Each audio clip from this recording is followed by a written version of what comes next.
안녕하세요. 김태훈의 현명한 투자자 방송 시작하겠습니다.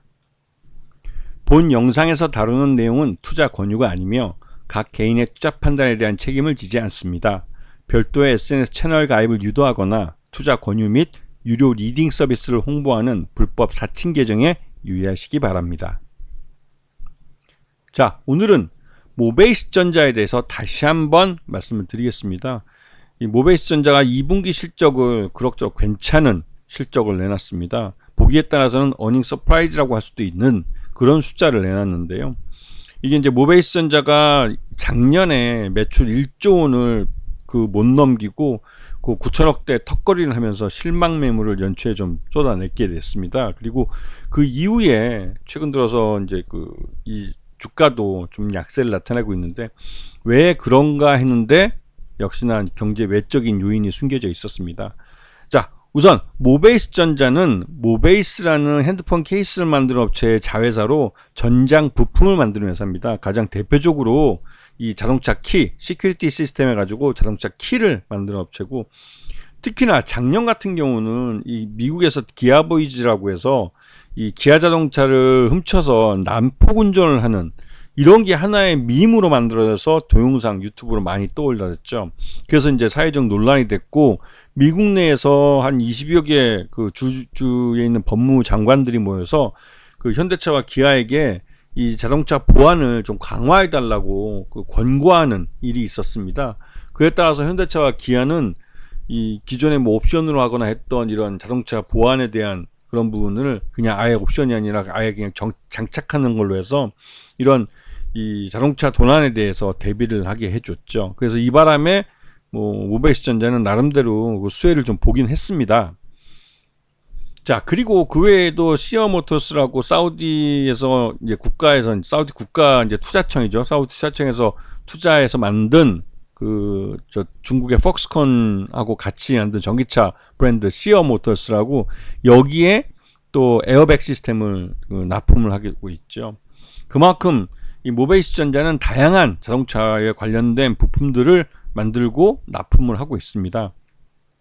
그리고 BMS라고 배터리 관리 시스템, 이쪽도 현대 모비스를 통해서 스텔란티스라고 미국 업체에 납품을 하고 있는데요. 요번에 최근 들어서 벤츠 전기차가 화재 사건 때문에 이제 배터리 안전 관리를 강화하는 추세로 가고 있습니다. 그래서 BMS 시스템에 대해서 지금 관심들이 많은데요. 특히나 이제 배터리 관리 시스템에서 나름대로 이제 이런 배터리 과부하나 아니면 이 과충전 이런 걸 통해서 화재 위험성을 미리 경고할 수 있는 이런 시스템을 달도록 포함하도록 이제 강제를 하게 될 것 같고, 이제 우리나라 BMS 같은 경우는 대부분 그런 기능들을 예전부터 갖고 있습니다. 왜냐면 현대차의 화재 사건들이 있었고, 전기차 쪽에도. 그다음에 삼성 같은 경우는 옛날에 갤럭시 7, 노트 7의 화재 사건 이후로 BMS에 대해서 한국 기업들은 굉장히 많이 신경을 썼어요. 그래서 이제 그에 대한 대비는 외국보다는 훨씬 더 우리나라 BMS 시스템이 굉장히 좀 정교하게, 또 그리고 사고나 화재 위험을 낮추는 쪽으로 되어 있습니다. 그래서 이런 쪽에서 또 모베이스전자는 수혜를 받을 수 있다는 말들이 나오고 있습니다. 자, 모베이스전자의 매출 의존도를 보면 현대차와 기아가 둘이 합쳐 거의 한 70% 정도 됩니다. 그만큼 현대차 그룹에 대한 매출 의존도가 높기 때문에 이를 다각화하기 위한 여러 가지 노력들을 지금 벌이고 있죠. 여기다가 최근 들어서 현대차와 기아가 전기차 쪽에 전동화 전략을 쓰면서 이 전기차 관련된 부품들을 기존에 납품하던 업체들과 장기, 거의 한 10년에서 짧으면 5년 정도 하는 장기 계약들을 맺고 있습니다. 이제 그런 부분에 또 이 모베이스전자가 현대차와 기아에 납품하는 BDC를 공급하는 계약을 맺어놓은 상태입니다.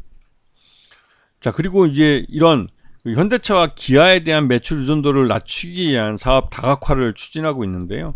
이게 이제 국내나 아시아, 또 유럽, 미주 이런 쪽에 보면 이 대부분 다 현대차나 기아가 진출해 있는 곳에 같이 동반해 진출해 있는 것도 있고, 그 외에 다른 나라들 자동차, 특히 전기차 분야에서는 다각화를 위해서 노력하고 있는 그런 상황이기도 합니다. 거기다가 전기차 무선 충전 기술도 개발을 하고 있는데 관련 기술도 갖고 있는 걸로 알려져 있죠. 그래서 이번 상반기 실적을 보면 매출 외형은 거의 비슷하지만 영업이익에서 211억으로 작년 114억보다 거의 더블이 나는, 그만큼 비용을 잘 통제를 했고, 그다음에 매출 원가가 낮아지면서 매출 총이익이 급증하게 된 것이죠. 그리고 영업이익도 그래서 211억이나 달성을 했고, 당기순이익도 138억을 달성을 했습니다. 굉장히 실적이 좋은 것이죠. 그래서 이러한 영업이익과 단기순이익을 봤을 때 이 기업 가치가 나름대로 좀 괜찮아지겠다라는 좀 판단을 내리고 있습니다. 자, 모베이스가 최대주고 이쪽이 45.84% 갖고 있고, 실제 유통 가능한 주식수는 52.99%입니다. 그래서 이제 이쪽도 거의 한 반 정도가 이제 실제 유통 가능 물량이고, 나머지 반은 대주주의 경영권이 붙어 있기 때문에 실제로 시장에 나오기 좀 어려운 물량들이죠. 자, 보시게 되면 모베이스가, 그 핸드폰 케이스 만드는 모베이스가 모회사고, 그 밑에 계열사는 모베이스 전자가 있고, 이 모베이스 전자를 통해서 나머지 계열사들을 지배하는 구조를 하고 있습니다. 그래서 모베이스 전자는 현대차와 기아가 해외에 나가 있는 그 기업, 그 해외 공장 주변에 자신의 공장을 만들고, 그 해외 현대차와 기아 공장에 대한 대응을 해주고 있는 상황이죠. 그리고 무엇보다도 모베이스 전자의 주가가 최근 들어서 좀 잘 움직였던 것들은, 이게 이제 이광윤 대표가 이 전형적인 현대맨입니다. 현대차 쪽에서 이제 현대차와 현대파워텍, 현대트랜시스, 그다음에 그 이후에 이제 모베이스 전자에도 넘어와서 이제 대표이사를 하고 있는데, 그 이광윤 대표에 대한 기대감, 나름대로 현대차와의 끈끈한 관계로 현대차의 그 자동차 부품, 전기차 부품들을 받아내는 것도 좀 수완이 있고, 그런 부분에서 좀 기대감이 큰 편이고, 그리고 최근 들어서 이제 그 사업 다각화 차원에서, 거래처 다각화 차원에서 그 볼보 트럭의 우선 파트너로 협정이 돼서, 그 볼보 트럭에도 관련된 이런 부품들을 납품을 하면서, 이 볼보 트럭하고도 모베이스 전자가 어떤 파트너십을 가져가려고, 그렇게 하면서 이제 사업 다각화, 거래처 다각화를 추진하고 있는 것이죠. 근데 여기서 보면 이 최대주 손병준 그 모베이스 회장인데, 이쪽이 전환사채를 통해서 보유했던 123만 주를 매도하면서 주가가 많이 급락을 했습니다. 이게 이제 이후에 이제 와이프분도 같이 또 주식을 매도하긴 했는데, 그러다 보니 이제 손병준 회장 부부가 모베이스 전자 전환사채 인도했던 분야가, 이게 그 차익 실현한 게 좀 큰 부분이 했습니다. 3,024원대 매도를 했는데, 그러다 보니 이게 이제 국세청의 좀 세무당국의 안테나에 걸린 거죠. 그래서 국세청에서, 그것도 서울지방국세청 조사 4국에서 이 조사를 하겠다고 나왔고, 특별 세무조사라는 명목으로 나왔기 때문에, 이게 정기 세무조사는 다릅니다. 특별 세무조사는 말 그대로 탈세나 이런 거에 혐의를 잡고 하는 거기 때문에, 거기다가 요번에 모베이스 전자뿐만 아니라 모베이스 계열사를 전부에 대해서 조사를 하는 것이라 그룹 차원에 탈탈 터는 겁니다. 근데 이렇게 되면 실제적으로 그 모베이스 전자 같은 경우는 현대차와 기아의 일대 그 1차 협력사이기 때문에, 이 조사가 현대차와 기아에까지도 미칠 수 있어서, 그렇게 되면 솔직히 말해서 그 모베이스 그룹은 그 현대차와 기아와 거래랑 하기 힘들죠.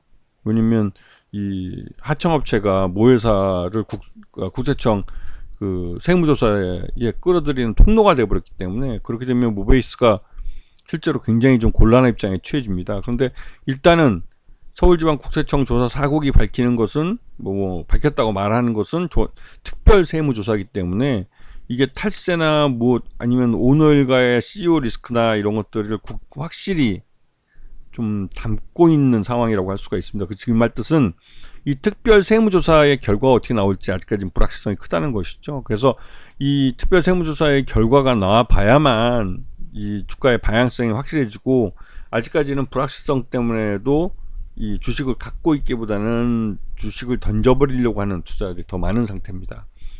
근데 이런 부분들을 잘 감안을 해서 모베이스 전자가 최근 들어서 주가가 지지부진한 것은, 이러한 특별 세무조사에 대한 불확실성 때문에 주가가 하락하는 것이고, 주식을 갖고 있기보다는 일단은 좀 발을 빼고 좀 지켜보자 하는 투자들이 더 많아진 때문이라고 할 수가 있겠죠.